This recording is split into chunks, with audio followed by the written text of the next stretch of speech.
Get ready. Start. Sir, a memorandum explaining the various provisions of the finance bill as originally presented has already been circulated to the honorable members along with the budget papers. The few changes since made in the bill by the Lok Sabha at the instance of the government are of a minor character.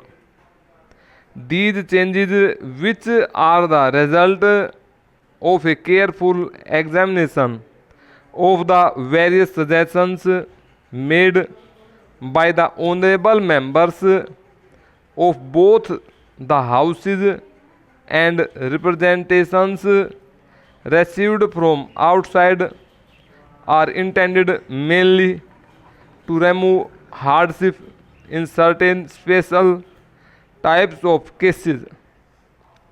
The reasons for making them have already been explained in the Lok Sabha.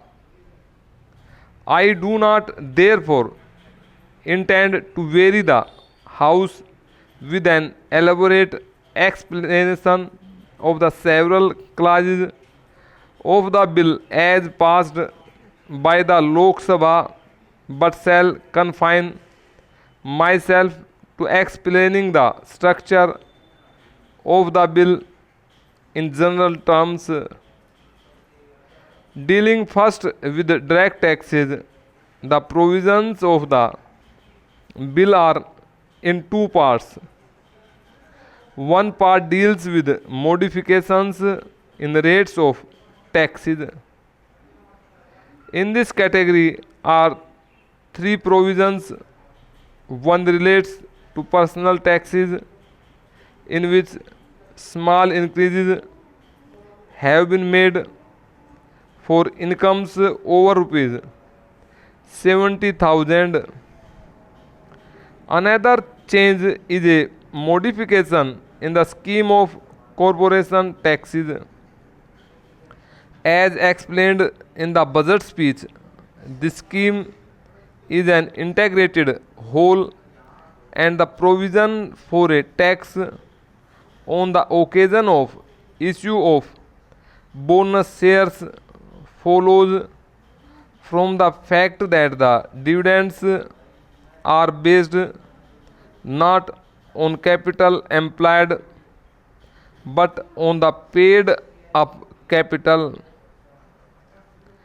If therefore the base is widened by the issue of bonus shares and consequently the super tax payable is reduced, on that account it is only reasonable that a small tax should be charged on the occasion of the issue of the bonus shares themselves.